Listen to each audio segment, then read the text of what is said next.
And now we're going back to Janet Kuypers. I'm juggling features here because we're at the Wizard, and here at WZRD Chicago, you never know what to expect, because that's just like life, right? We echo what actually happens in the multiverse, the real universe, you know, the cosmos. So I'm making that cosmic connection for you, Janet, because you have that really cool Eclipse 2017 shirt on. Is that the picture that you took? No, that's a NASA photo. Really? Yeah. It's a NASA? Man! Well, you know. Not even NASA takes pictures like you. I won't go that far. No, your picture is just so great. That photograph that John showed me was just beautiful. Well, because it's a government agency, it's public domain. Right. So, okay, gotcha. So I was like, well, I don't have one of my own, so I'll have to use theirs. Sure. Well, I know you're running around, and I have something in this one book that I wanted to share with you. I believe that gentleman that runs things in Chicago looked at me after I had said that my brother had recently passed away. He said, what so much goes on with you? How can you? And I'm like, well, that's called life. You deal with... Your brother? Yeah, my one brother died. Your only sibling? No, I've got 2 brothers and 2 sisters. Oh, okay. So, no, I saw my other brother and my 2 sisters when I came to visit, but oh, nice. he had moved, and I'd only heard after he was cremated that he had died. Oh, that's terrible. Yeah. How does that happen? I'm not even going to explain Right. because it would take far too long to It's explain. way too complicated. Yes, for it me. is. And so, because he was away, people would think bad things, and I had to write something good about him, even if I haven't seen him in so long. And I wrote this piece called Only Half the Story. Nice. He was a troubled man. He had a good life, but let demons in to do him in. In his struggles, he almost died a number of times, and even his family pushed him away and only heard news of his death after he was already cremated. And it makes me wonder if our love for him ever completely went away. Because after all the mistakes were made, I want to believe that he's worth more than what his demons reduced him to. I want to remember that when I worked retail, he bought the biggest teddy bear through me when he just found out that his wife was pregnant with their first child. And I suppose it was a fun way for me to get the news, too. I want to remember how he'd come inside after plowing too many streets to count that were filled with feet after feet of snow. That little icicles would be hanging off his mustache, from his beard, from his breath. Let's get this started. I want to believe that he once built an airplane from scratch so that he could fly himself in his own cockpit and fly himself into the sky. One day. I want to remember him picking me up from the airport, and when he decided to pay the airport parking machine with pennies, dropping pointless pennies, and then laughing at the repurposing of pennies that once only wasted space in his truck's ashtray. I want to remember that a friend of his from his youth, who was shorter than me by the time I was 12, that this friend decided that my nickname was Shorty. I want to remember how when I'd see him swim, he'd wear tiny Speedos. And that might seem strange, but he got a college scholarship for this. He was a near-Olympic diver, once in competition with medal winners like Greg Louganis. And when he'd go to the diving board, suddenly this concrete construction company owner sprung with such skill as he flipped through the air before making the tiniest tear and splashed next to nothing through that sheet of water that could shatter like glass through the sky if anyone else did the same dive other than him. You see, I want to remember these little glimpses of his life, these windows into his acts of kindness, how he was the kind of guy who'd want to give the shirt off his back to a man in need. I want to remember this, because I want to believe that he wasn't always lost.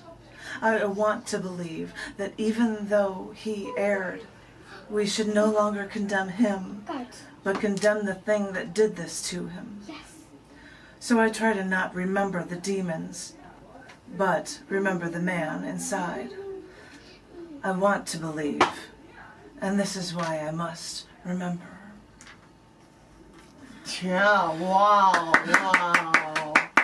Wow. Man, what a guy. When you haven't seen somebody in a long time. Right. You just try to remember the little details about the past. Yes, yes. So he was Yeah. a swimmer.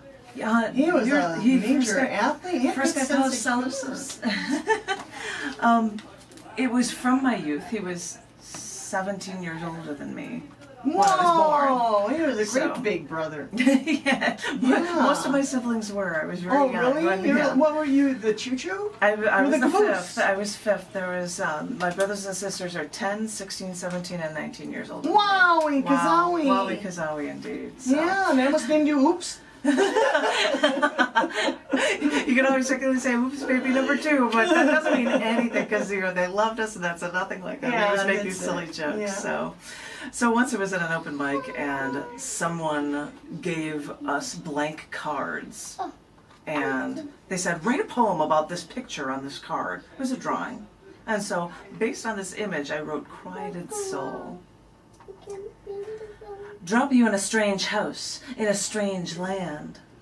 Have a seat, they say. Relax, enjoy. But you feel so tense, you don't know which way to turn. And the house is hollow only because your soul will make it a home. So the sun beats down and you're at a loss, not knowing what to do. So you slowly sit down, catch patches of grass in your peripheral vision, wonder if you can what steps you can take so that you can build a ladder to the sky and turn down the sun. Because with the sun so strong on this foreign soil, it scorches the streets and strips life from us all. So sit here stoically as the sun stares at this strange home. Search for ways to quench that quieted soul once more. It's gone. It's gone. Yeah. I think I freaked. Yeah. I think I freaked people out when I hear this title, but this talks about people who have battled in wars, and it's called Exempt from the Draft. I'm not in a military family. My father, because of the size of his family he raised, was always exempt from the draft. But when the Gulf War started, I heard my friends saying they wanted to sign up to fight, and I was nervous that they'd go, that they'd be taken away from me. I know when you're young, you've got something to prove, and combat shows off your machismo, but everyone, because they're young, thinks they're invincible, and you're not. So, lucky me, all stayed here, and I didn't have to worry about all of my chicks leaving their flock before their time. But you came from a military family, Army, Navy, the Marines. And I hear stories of your father stationed in Europe, and I hear you tell stories of flying at night to other countries ready to fight.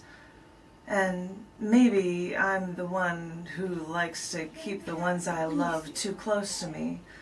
But all I can say is that I'm glad I didn't know you in your military days, because I'd worry too much. And this is only one reason why I'm grateful that you're here with me today. Oh, yeah. I know. It's amazing the swinging I'll do, isn't it? Yeah, you go from, wow. Well, and you'd come up with a positive note by the end of it. Yeah, that's good. This was from a show that I had done for Beginning Anew, and I think they were looking for a bunch of pieces of how do you survive Trump becoming president. I think that's what he was looking for, which I didn't give him. Well, yeah, as I say, I try not to become too political, but I did one of these about in a show called Starting Anew, Beginning Anew. This poem is called Optimizing Your Odds. When bad news comes, do you run away? After a life-threatening blow, do you just give up? Or do you smile and find a way to go ahead. Elevator stuck. My friend Warren, bless his soul, he'd play songs I wanted to cover in our band and not just more Stevie Ray Vaughan. He'd drive in a car with me for hours and hours until we get to a radio show interview. He'd play guitar at my wedding. And when my friend Warren, bless his soul, contracted ALS, his smile never faded. He'd go to group walks to get money and look for a cure. And even when the ALS intensified and his muscles failed him, they got him a wheelchair and a voice box so his thoughts could sound like Stephen Hawking. Whoa. His high school even planned his high school reunion at his favorite bar. And at McDivitt's, the women still flocked to him. And not skipping a beat, Warren would still flatter every woman he saw with his Stephen Hawking voice. And everyone that night felt happier just for knowing him. His desire to live, and more importantly, his friendly demeanor, made every uphill battle seem like it was no effort at all. Like you were just seated, leaning back and letting the wheels take you anywhere you needed to go. And every single one of us, all of our lives, are never prepared for the struggles we face. And I have learned, and you can too, that we can still win over impossible odds. And sometimes we don't have control. But it's the same thing as driving a car, of letting the wheels take you where you need to go. We don't know how all the gears work in that car, but we trust it, and we have the same trust in every other driver on the road. And sometimes we have to give up some control, knowing that it's for the best. We get on an airplane, we trust the pilot, we sit in our seats, we insert the seatbelt latch till it clicks us in, we place our seats into upright and locked positions, and give up control. Even for us control freaks, we know that we can't do everything on our own. And lucky for us, once we give up a little control, well, look at all the places we can go. Yeah. The places we can go. Like WZRD Chicago. 88.3 FM. When you don't know what the next step will be, right? Yeah. I've done a few about nature, and I think you might appreciate this one. This one's called Years, Centuries, Eons. This is a show from Exalted Love, which was from, I believe, February 2017. Scouring this land, searching for meaning, I've traversed the roads to see the innate beauty of how this earth came together. Discovering this rocky terrain, caressing smooth lava beds, studying the variation of color in the rainforest bamboo stalks has touched my soul deeply. Years, centuries, eons have shifted the plates beneath us. When I left the plains near Chicago, I traversed the Appalachians, then skydove at the Grand Tetons. But waiting to visit some places till it wasn't tourist seasons may be the smartest way to go, because that way no one is there and no one is nearby when I would walk along those ridges of the Grand Canyon, scanned and screamed into caves to no one before I climb into orange depths of Bryce Canyon, a rocky range that's eternally a vibrant sunset. Walked miles off beaten paths at Arches National Park until I could see for miles that there was no one. And in all that time, there was only one bird. No people, no planes, just peace. It took years, centuries, eons for nature to create these majestic, intoxicating, breathtaking places that seem like works of art. But this is how the world works, and it became the wondrous thing we see today.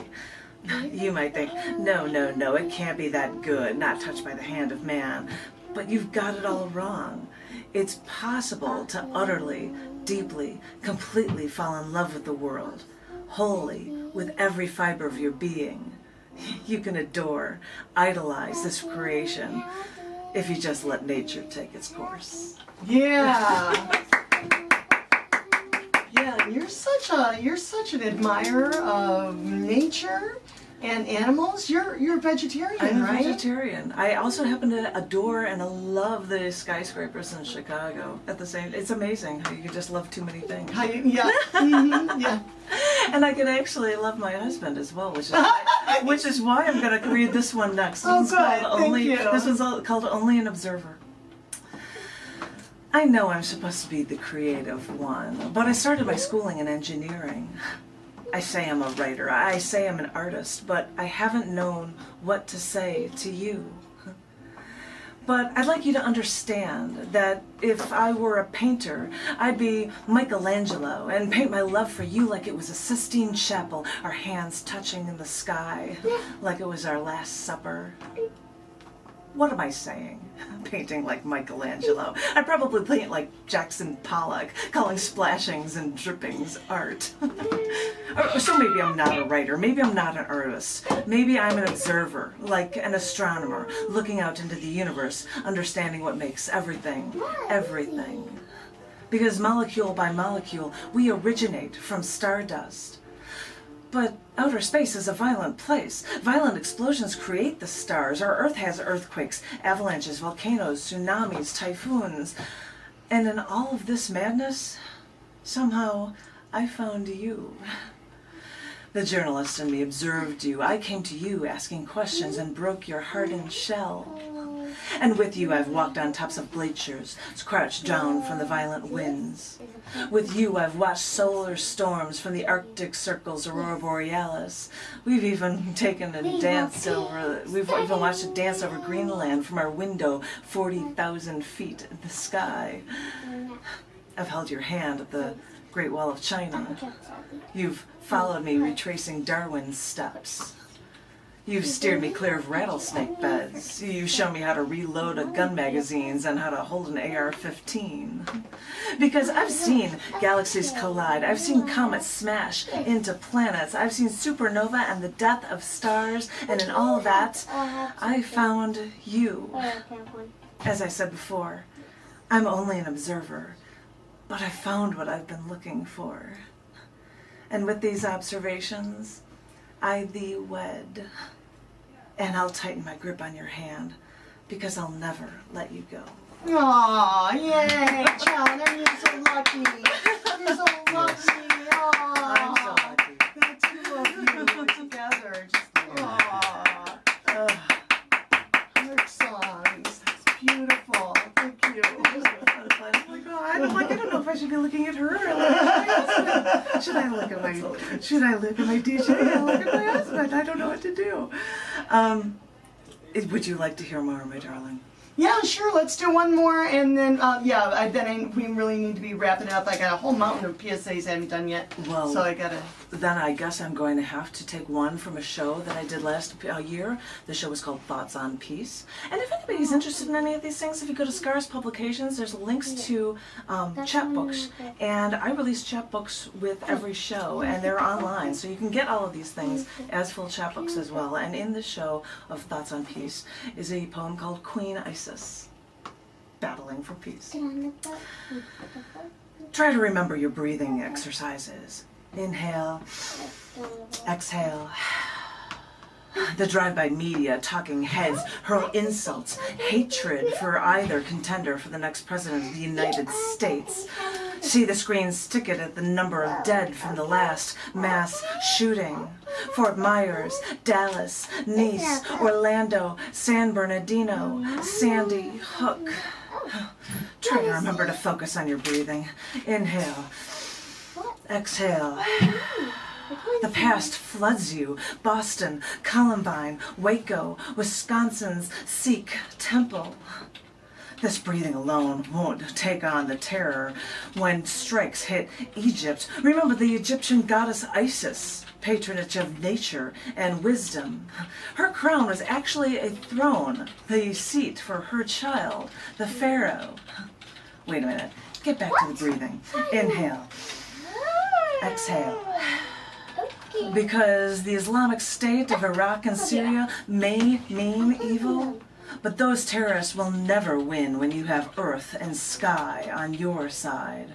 Because Peace isn't magic when health and prosperity are on your side, thanks to the better Isis ruling nature and wisdom. I tell you, remember to keep your breathing. Inhale, exhale. Because if history battles for the Isis name, remember the legacy of true peace and love with the goddess Isis. That will always win. Yeah. There you go. End it with your peace note and history. Yes, yes, yes. Powerful. Powerful stuff. And if anybody wants to know anything about my books, Yes. it's a word that you won't find anywhere else. Pheromemes, Pheromemes. Just look up pheromemes and you will find it, because the word's not even a real word. Right, so that's it's a not great miss it. title for a book. Pheromemes. So we're going to be using a book series of pheromemes. Nice, And nice. check it out at scars.tv for anything online. And I want to thank you so intensely, because this is a great cap for my visiting my old home again. And thank you so it's such a treat to see you. And thank you, Chicago. You're all just wonderful, and thank you so very much. And keep being creative, and know that people love you from around the world. So. Oh, bless your heart. Thank you so much for joining us, Janet. And I hope everything's still in one piece when you get home. So double fingers crossed, definitely. Right? Hurricane Harvey, that ain't no rabbit. You're listening, Well, thank you. Listening to Janet Kuypers, author, publisher, performance artist. Oh, I can't think of enough accolades to sing Janet's praises for you. So you're listening to Janet live on the Wizard, and we're going to listen to a little music now to cap off our day at WZRD, and I got some PSAs coming your way. So here at WZRD Chicago, where you never know what to expect. All right, like bookends, like Janet Kuypers, as if she were bookends, but it's just like, oh, we're so blessed. We're so fortunate to have you here in Chicago. Thank you. Thank you for making time for us.